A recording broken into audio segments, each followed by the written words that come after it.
the Young Dudes by MsKingBean89, Chapter 66, 4th Year, February. James Potter was a much more complex person than he appeared at first glance. Outwardly, he was happy, self-assured, usually kind, if a little bit arrogant, and generally popular with everybody. He got a lot of detentions, yes, but on the whole, he got good marks, and most of the teachers were still quite fond of him. He made the most of being on the Quidditch team, messing up his hair deliberately so that he looked like he had just finished flying, wearing his red robes at every opportunity. But no one could say that he hadn't earned the right. You only had to see him play to know that his big-headedness was not misplaced. Above all, James Potter was loved. His parents spoiled him and instilled him in the notion that there was nothing he couldn't do, that no door would ever be closed to him. Sirius, Peter and Remus all looked up to him, appointing him leader in almost every venture, and all in all, he was admired throughout the school by everyone who mattered, and envied by everyone else. Except for Lily Evans, of course. She was the thread that seemed to unravel everything else in James's life. Having grown up surrounded by love, freely given and carelessly accepted, James found it very troubling that someone he liked might not like him back. It was the reason he acted like an idiot whenever Lily was present, and the reason that he stopped talking to Remus for a week during early spring of 1975. It wasn't being nasty, or doing it deliberately. Remus knew James well enough to understand that. It was just that his feelings had been hurt, and, as someone who had rarely experienced hurt feelings, he wasn't sure how to handle it. At least Sirius blew up at you when you annoyed him, so that it could be quickly solved. Peter would sulk, and Remus would probably try to throw a punch, but James just went quiet. "He's not angry with you," Sirius explained, when James went to bed one night as soon as Remus arrived in the common room. "He's just feeling sorry for himself." "He does believe me, though, doesn't he?" Remus asked, anxiously. "I really didn't know it was a date. I don't like Lily in that way." "Well, I don't think he thinks you're lying, exactly, but you are pretty close to Evans, aren't you? Always going around together." "She's my friend," Remus said, exasperated. "I go around with Marlene and Mary too. No one thinks I'm going out with them." "Actually," Sirius smirked, "there was a rumour last term." "Oh, for God's sake." It was impossible. As for Lily, she was being reliably mature about the whole thing. Remus assumed Marlene had filled her in on the situation, but she didn't press it, and they were able to continue as potions partners as normal. James and Sirius, however, had moved their workstation to the back of the room. By Friday dinner time, Remus was truly miserable.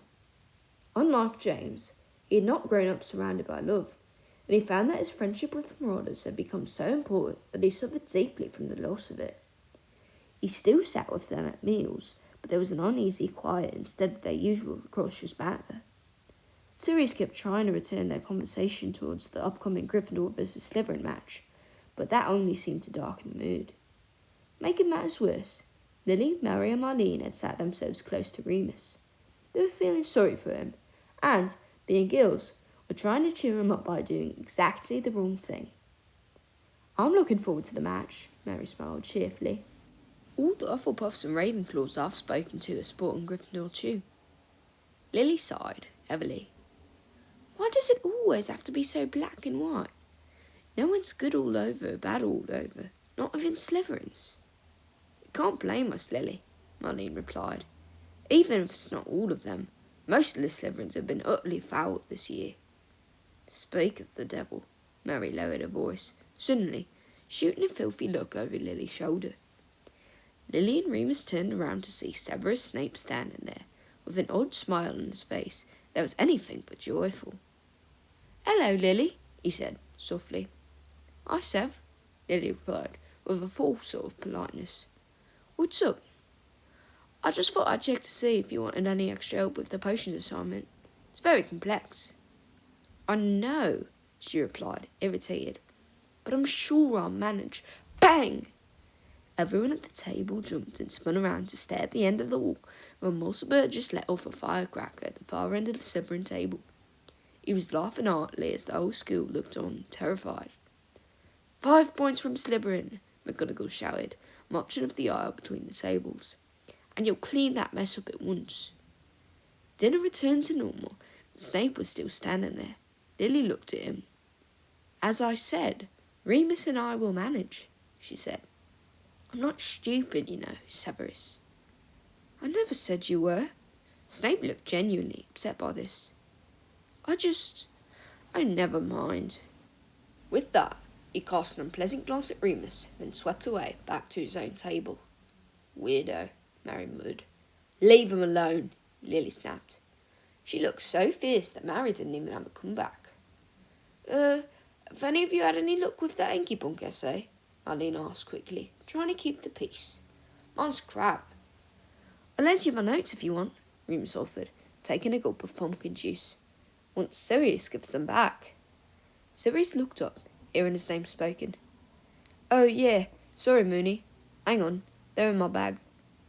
He began digging around in the junkyard that was his book bag, pulling out scrunched up balls of parchment, dung bongs, sweets and broken quills. "How do you find anything in there?" Remus sighed, sipping some more pumpkin juice. "You're the messiest person I've ever met." Sirius shrugged and winked at him, withdrawing the note and handing them to Marlene. "Ooh, Remus," Mary said. "Did I tell you I had another letter from Darren this week?" Remus groaned. "Yes," he whined.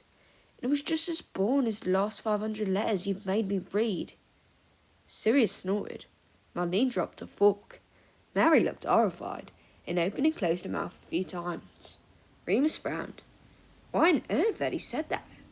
Of course, it was true, but it was horribly thoughtless and mean. "Sorry," he said, looking down.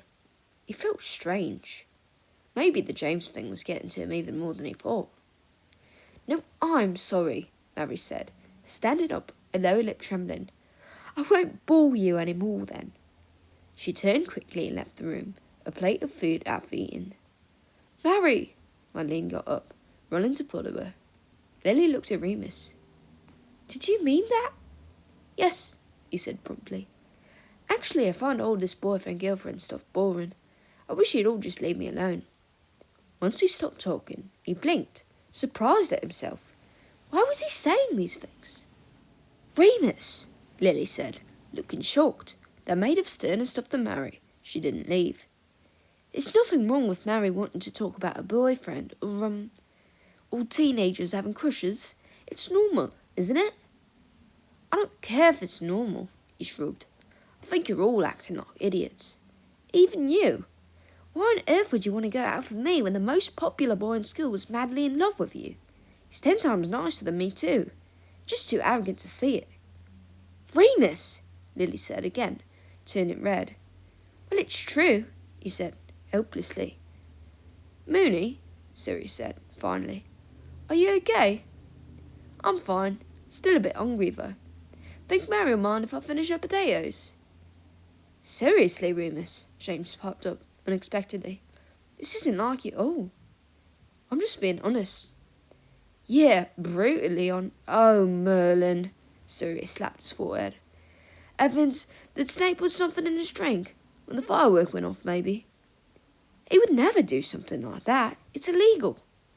"Pfft," Remus snorted, mouthful of mashed potato. "As if Snivellis gives a toss. He's been trying to get back at me ever since I hit him on the train." "You what?" Lily stared at him. "Yeah," Remus swallowed. "Nut him right in the head. It was great." He knew there was definitely something wrong now, but he couldn't seem to help it. The truth just came spilling right out of him. "Right," Sirius stood up. "Stop talking, Moony, before you say something you really regret." Those words dislodged a memory in Remus's mind. "You know," he grinned, "that's exactly what Snape said on the stairs the other day." "Severus!" Lily shouted at the top of her voice. She got up and stormed over to the Slytherin table. Sirius, James, Remus and Peter in tow. "What have you done to Remus?" she demanded, stamping her foot angrily on the flagstone floor. "Why do you ask?" Severus smirked cruelly. "You tell me how to fix him right now." "There's nothing wrong with him," Severus replied, calmly. "Is there, Remus?" "Nothing really," Remus shrugged. "I do keep saying things I shouldn't, though. Like..." "Shut up!" Sirius kicked him hard in the shin, distracting Remus from spilling his guts to Snape. Sirius now rounded on his Slytherin boy. You bastard! It's for serum, isn't it? Truth potion! One way to find out. Severus' smile broadened. What's your deepest, darkest secret, Lupin? Oh God, where to start? Remus thought to himself. He knew he shouldn't say anything. Mustn't say anything. He would be in such terrible danger if anyone found out. But he wanted to. He wanted to very badly. He had so many secrets, they were all swimming to the surface of his mind like life buoys. I'm a werewolf. I'm planning to hunt down and murder Fenrir Greyback. I spent the whole summer stealing and drinking and fighting. I can't read properly without help. I'm secretly running an illegal trade in Muggle cigarettes. I don't fancy girls at all. Not any of them. Don't think I ever will. He opened his mouth. Well, I'm a... Silencio! Sirius shouted suddenly, aiming his wand at Remus, while James tackled him to the floor, clamping a hand over his mouth. Everyone on the Slytherin table burst out laughing as James and Remus struggled together on the floor, Lily watching them, completely nonplussed. Remus's mouth kept moving, desperate to divulge one of his secrets, until he was completely free of them, but not a sound escaped his lips. Sirius was excellent at silencing charms. Together, Peter, Sirius and James hoisted Remus to his feet and dragged him bodily from the dining hall amid a flurry of laughter and jeers from the Slytherins. Only once they were all upstairs and shut inside their dorm room did Sirius lift the charm, allowing Remus to speak. By then, fortunately, the urge to tell everyone everything had passed. Sorry, Remus, Sirius said, but I had to do it. You were going to. I know, Remus hung his head, sitting on his bed. Bloody Snape. How long does it take to wear off? Depends on how much you took, I think, James said, flicking through his patience book. Godric, how did he do it? That's new level stuff, drew Serum. He's the best in the year at potions, Remus replied, unwillingly. Lily said he's already doing 7th year essays just for fun.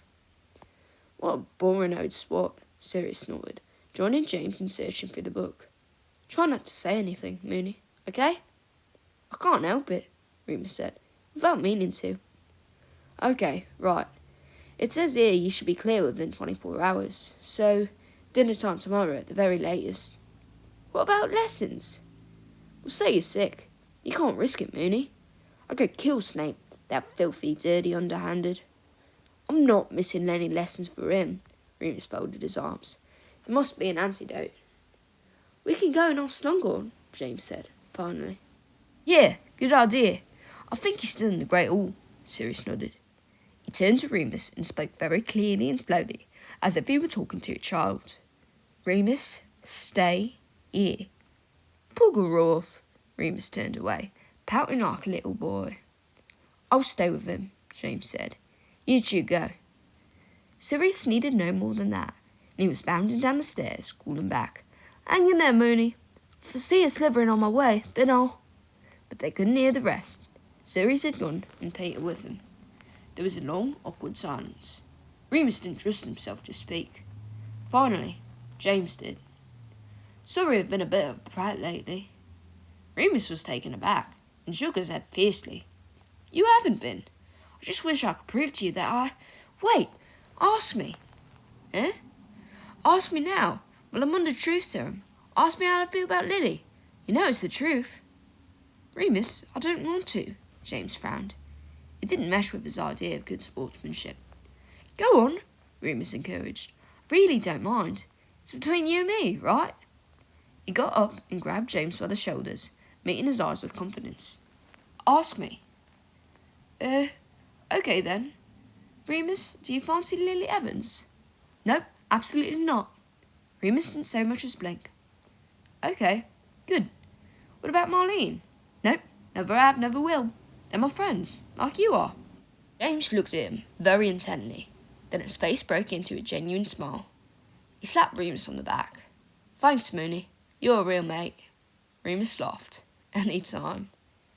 Fortunately for Remus, Slughorn was able to provide an antidote almost immediately, that the Marauders' Code of Honour prevented them from telling him who had laced Remus's drink in the first place.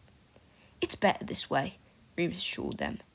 It'll make him really nervous if he doesn't get into trouble straight away. I wonder how we're going to get him back. How are we going to get him back? Sirius asked, eagerly, over breakfast the morning of the Slytherin versus Gryffindor game. He nearly outed you, Mooney. We have to teach him a lesson. Let me think about it, Remus replied. Just throw a Slytherin at Quidditch for me first. Easy, Sirius winked. Remus grinned back. It was hard not to grin at Sirius when he was in such a good mood. Resplendent in his scarlet and gold Quidditch robes, hair pulled off his face, eyes sharp and full of determination. It was the best version of Sirius, and Remus's heart pounded with pride and adrenaline. The tension was palpable in the Quidditch stands before the players even appeared on the pitch. 2/4 of the stadium was covered in red, jeering and booing at the green section. Quidditch had become a way for the students of Hogwarts to truly show their emotions about the war, and it was extremely ugly. Tensions are high at this year's semi-final, the commentator, Tracy Darcy, spoke through a magical megaphone.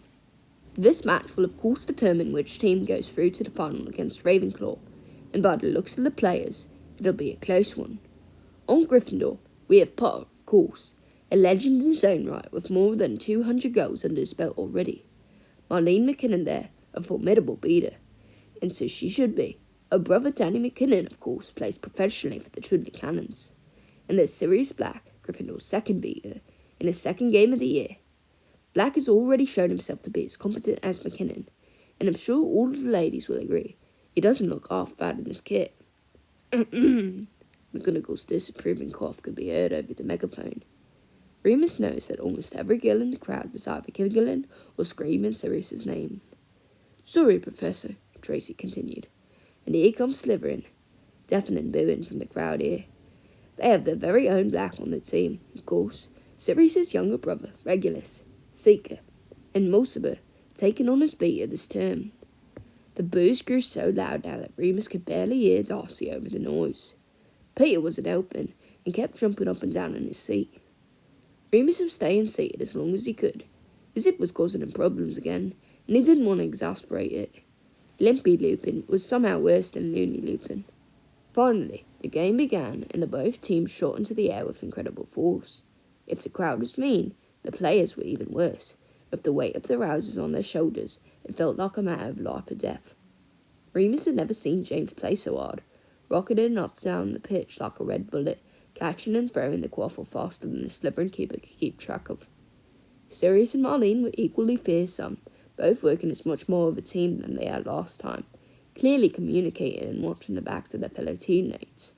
And they really needed to. Slytherin was playing dirty. Twice, Sirius had to fend off a bludger that had accidentally flown right into James's path, while Marlene became the Gryffindor Seeker's shadow, protecting him from some very nasty near misses. Remus was so busy watching his three friends, wincing when they came close to danger, cheering their victories, that he had quite forgotten the aim of the game. So had everyone else, it seemed, except for Regulus Black, who flew high above the pitch and then around the outskirts, shouting that infamous Slytherin cunning as he sought out the snitch. No one was watching as Regulus Black, the smallest Slytherin team member, caught sight of the tiny golden ball and began to soar down towards it from his incredible height. No one was watching Regulus Black, because they were all watching Sirius swing his bat at a bludger that would have easily knocked him off his broom. He hit it back so hard that it shot straight back towards Mulciber's face.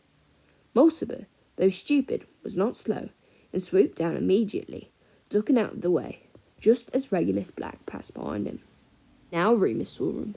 Now everybody did, and a terrible shriek went up as the bludger connected with Regulus's head and knocked him from his broom. They watched in such horror that all Irish prejudice was forgotten, as the limp body of Regulus Black plummeted to the ground.